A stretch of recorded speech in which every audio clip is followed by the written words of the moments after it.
34 দিনে ব্রয়লার মুরগি নিজস্ব ফর্মুলার ফিড খেয়ে কতখানি ওজন হলো এটাই দেখার জন্য ভিডিওটি করা, দেখানোর জন্য।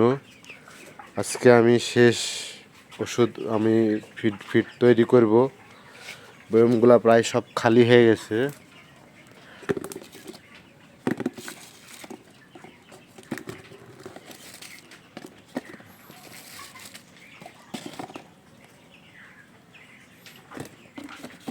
আমি 1 টন ফিডের মেডিসিন আনছিলাম, তো সবগুলি শেষ। শুধু এটা দোকানদার আমাকে 1 কেজির নিচে দিবে না দেখে এটা আছে। তো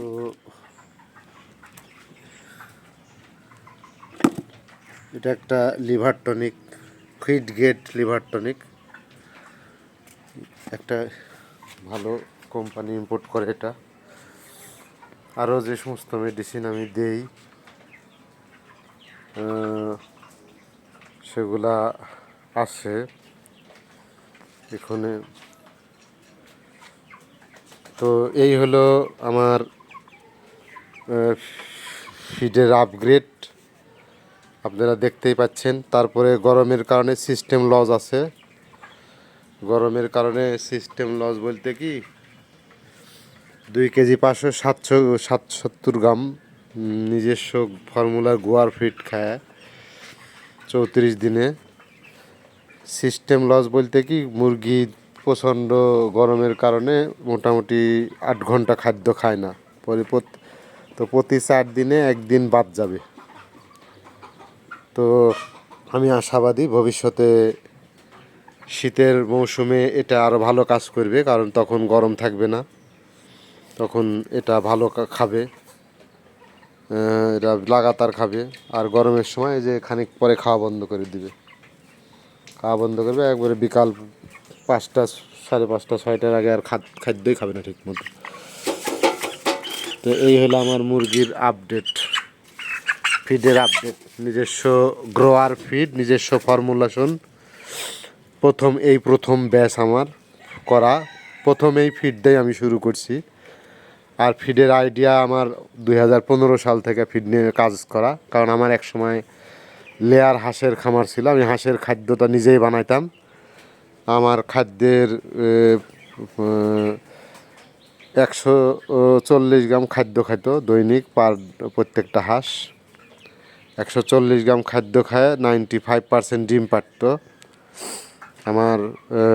তো তখন থেকে আমি ফিডের উপকরণ সম্পর্কে কিছুটা মানে জ্ঞান অর্জন করতে থাকি। তো দেখলাম যে সেরকম পরিবেশ পেলাম না, যে হাঁস পালবো এরকম জায়গা আমার নাই। যেটা ছিল সেটা একজনের সাথে পার্টনার করছিলাম সাভার ধামরাই। তো ওনারা এখন নিজেই করে, আসলে লাভের ভাগ কেউ দিতে চায় না। আসলে আমি বলছিলাম 25 গ্রাম, মুরগিটা 2 কেজি 600 গ্রাম হয়েছে। এই যে দেখেন আপনারা, 2 কেজি 600 গ্রাম 34 দিনে নিজস্ব ফর্মুলার গ্রোয়ার ফিড খায়। মাঝে ফিডও পরিবর্তন করছিলাম, ওখানেও কিছু আমি মায়ের খাইছি। ওখানে 3 দিন গ্রোথ আসে নাই, নাহলে আরও আগে আমি রেজাল্ট পাইতাম। আর আমাকে সাপ্লায়ার একটা জিনিস দিয়ে ঠকাইছে, সেটা হলো কিছু মুরগি আমি এখানে রাখছি অতিরিক্ত জায়গায় হওয়ার কারণে। এই যে এই জিনিসটা, হ্যাঁ, এটা আমাকে অ্যান্টিকক্সিডিউস্টাট না হিসাবে এটা দিছে, কিন্তু এটার মেয়াদকাল হলো অনলি 21 দিন বয়স পর্যন্ত ব্যবহার করা যাবে। ওই যদি আমাকে মাদুরামাইসিন দিত কিংবা অন্য কোনোটা দিত, এটার দাম নিছে অনেক। এটা হলো লিঙ্কোমাইসিন হাইড্রোক্লোরাইড 40%। তো এটার কোম্পানিটা ভালো, ওয়াংজু কোম্পানি, এটা কোরিয়া। এই যে এখানে আছে কোরিয়া লেখা, আপসা আসতেছে ভিডিওর গ্লাসগুলা আমি আবসা আসার কারণটা কি বুঝতেছি না, জুম করে দেখা যায় কিনা।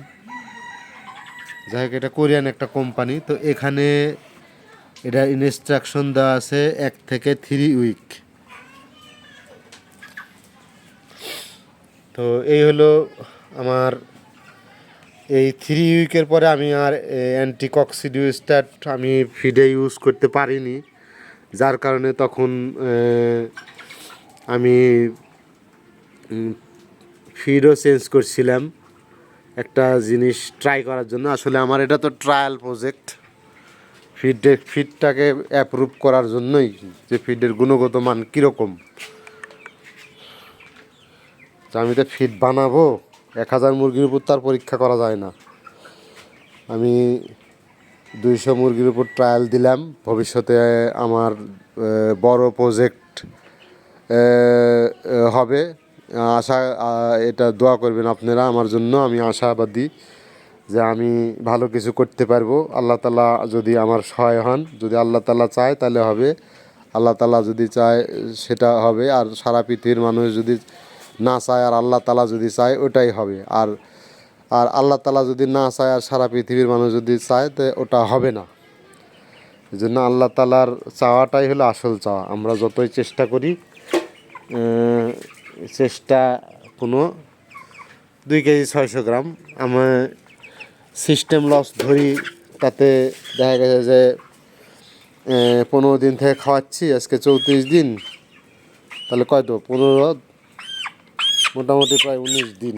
তো 19 দিনে এখানে আমার বাদ যাবে হলো 4 দিন, না প্রতি 4 দিনে 1 দিন বাদ যাবে, তার মানে 5 দিন বাদ যাবে আমার। কারণ 8 ঘন্টা কোনো খাদ্য খায় না এই সামার সিজনে, গ্রীষ্মকালে। আপনারাও জানেন যারা পুরাতন খামারে আছেন, দুপুরবেলা খাদ্য কম খায় এবং বরঞ্চ এদের ডিহাইড্রেশন হয়, পাতলা পায়, শরীর থেকে চলে যায় খনিজ লবণ, এগুলা চলে যায়। দুপুরে আমরা এই জন্য স্যালাইন দেই, অ্যাসকর্বিক অ্যাসিড দেই, যেটা অনেকে অ্যাসকর্বিক অ্যাসিড বললে আবার বলবে হয়তো যে কী জিনিস, এটা হলো লেবুরে একটা নির্যাস। তো আমি যেটা ব্যবহার করি সেটা হলো এই যে এখানে আছে,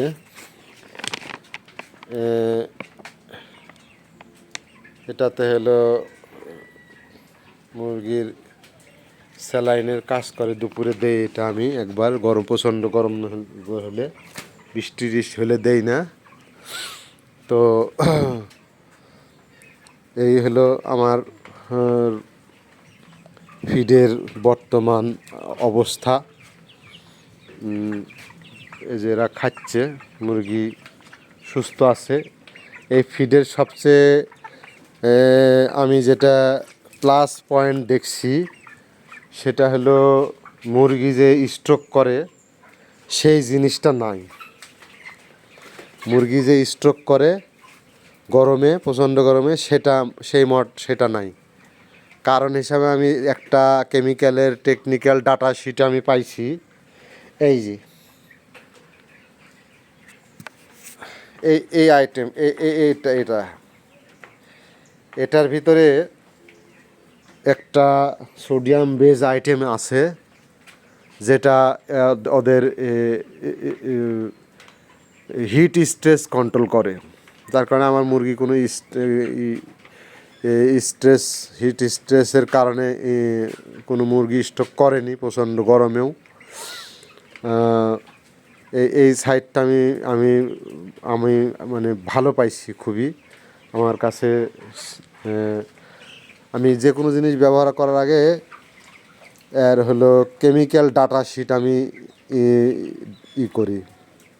পড়ি, যে এটা আসলে কতটুকু হার্মফুল নাকি ইউজফুল, উপকারী না ক্ষতিকর। তো এটা দেখার পরে আমি একটা প্রোডাক্ট ইউজ করি, তার আগে আমি করি না। এই জন্য আপনারা নিজেরাও প্রান্তিক খামারি যারা আছেন আপনারা নিজেরাও এরকম ফিড কোম্পানির উপর নির্ভরশীল হবেন না। কারণ আমি এর আগেও বলছিলাম যে আমি ফিড বানাতে যাই প্রথম সপ্তাহে যখন সয়াবিন কিনে আনলাম তখন 3050 টাকা বস্তা ফ্রেশ কোম্পানির। পরের সপ্তাহে গেছি দাম নিল 3500 টাকা। তো 500 টাকা যখন বাইরে যাবে ফিড কোম্পানি কি ওই আপনাকে ওই 500 টাকার বেশি দিয়ে ফিড দিবে? অবশ্যই না। সেও সেভ করার চেষ্টা করবে। তো আমিও এরকম সেভ করার চেষ্টা করতে যাই, 3 দিনে আমার ওয়েট ফল্ট করছে, কোনো ওয়েট বাড়ে নাই 3 দিনে। তো এই জন্য ফিড বানাতে হলে ফিডের প্রত্যেকটা উপাদান সম্পর্কে মানে জ্ঞান থাকতে হবে। এমনি নর্মাল জ্ঞান না, একবারে ফুল জ্ঞান থাকা লাগবে যে কোন আইটেমের কী কাজ, কোনটা কতখানি দিলে প্রোটিন পার্সেন্ট কত হবে, ক্যালোরি কত হবে, আর ফ্যাট কত আসবে, সব কিছু জানতে হবে। তো এগুলো আমার জানা আছে। এগুলা আমার মানে আমার গবেষণালব্ধ জ্ঞান, যেগুলা আমি 2015 সাল থেকেই আমি যেগুলার প্রত্যেকটা আইটেম সম্পর্কে আমি অবগত হই। তো এখন ব্রয়লার ফিডের সময় আমি পূর্ণতা পাইছি। তো দেখলেন তো আপনারা ফিডের আপডেট, মুরগির ওয়েটটাও দেখলেন। আর বাংলাদেশের প্রেক্ষাপটে বিজনেস করা অনেকটা চ্যালেঞ্জ, কারণ যারা কন্ট্রাক্ট ফার্মিং আছে কোম্পানি তাদের ভালো মানের বাচ্চা এবং ফিড সরবরাহ করে। আর যারা আউটে যারা প্রান্তিক খামারে আছে তারা ভালো মানের বাচ্চাও পাবে না, ওই ভালো মানের ফিডও তারা পাবে না। এই জন্যই আমি আমার এই মেশিনটা আমি কিনছি। প্রথমে মেশিন কিনে আনছি বাচ্চা কেনার আগে। হয়তো বলতে পারবেন যে শালা পাগল নাকি, মুরগি পাললই না তার আগেই ফিড সম্পর্কে।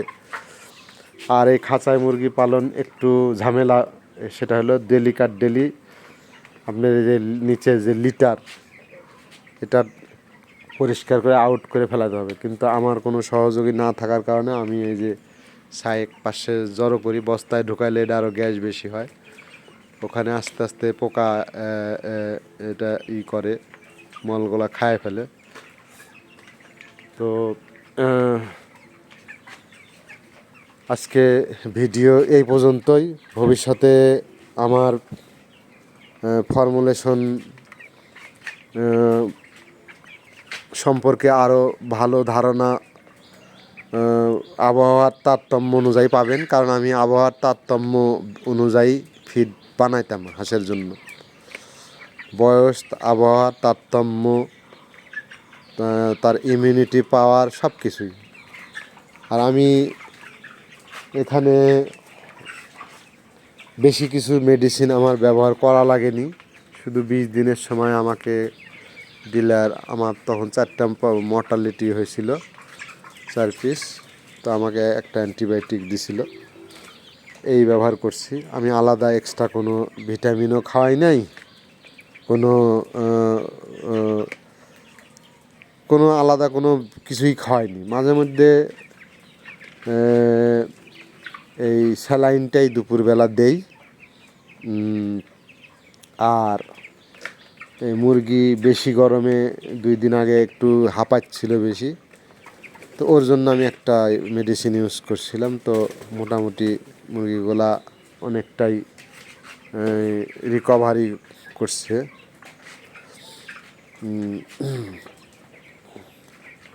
আমাদের এশিয়ার উষ্ণতম স্থান হিসেবে বিবেচিত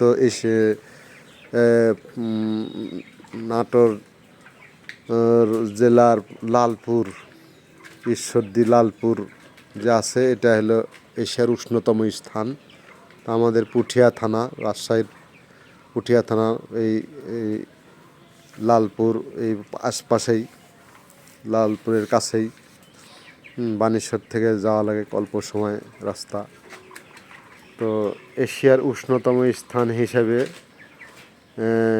এই রাজশাহীর তাপমাত্রা অনেকটাই বেশি। গতকাল বৃষ্টি ছিল, আজকে আবার রোদ উঠতেছে। আজকে টেম্পারেচার কন্ট্রোলারে তাপ দেখাচ্ছে 25 ডিগ্রি তাপ দেখাচ্ছে টেম্পারেচার কন্ট্রোলারে। আসলে বাইরের তাপমাত্রাটা আরও বেশি। এখানে গাছের একটু ছাওয়া আছে, আম বাগানের নিচে ভিতরে ইটা ওটা বাসা। এখানে আবাসিক এলাকা হওয়ার কারণে এখানে ব্যাপকভাবে এটা করা সম্ভব না, কারণ এখানে প্রতিবেশীর ক্ষতি করে প্রতিবেশীকে কষ্ট দিয়ে কোনো কিছু করা যাবেও না, যার কারণে এটা ট্রায়াল ভার্সন হিসেবে আমি করছিলাম। এখানে উপরে এটা আসলে আমার বোনের বাসা, খামারটা পড়েছিল যার কারণে আমি একটা ট্রায়াল দিলাম। চারিদিকে বাসা। ইনি এই বাসাটা একজন আর্মির পার্সন, উনারই ভাই ওই বাসাটা, উনি সারদা পুলিশ একাডেমিতে আছেন। তো উনারা প্রশাসনের লোক হলেও আমাকে যথেষ্ট হেল্প করে। আমাকে কোনোরকম এসে চার্জ করা কিংবা একটু খামার থাকলে তো মানুষ অনেক সময় বলেই গন্ধ লাগছে, আর আমার লিটারগুলা ভিজায় ফেলায়, পানির পটগুলা এই মুরগি করে অনেক সময় আর উপর লাভ দেয়, এই পানি এই লিটার ভিজায় ফেলায়, যার কারণে লিটার ভিজায় ফেলার কারণে আমি মানে লিটারে যে কিছু দিব সেটাও পাই না। মাঝে মধ্যে তুষ দেই, তুষ বলতে কাঠের গুঁড়া দেই, পায়খানা বেশি হয়ে গেলে কাঠের গুঁড়া দিই। তো আপনারাও চেষ্টা করবেন নিজে এরকম ফিড বানায় খাওয়ানোর, তাহলে এটার থেকে উপকৃত হবেন। তাছাড়া ভালো মানের ফিড কিনতে গেলে আপনার অনেক টাকা ব্যয় করা লাগবে। আমি এই জিনিসটা কিনে ধরা খাইছি।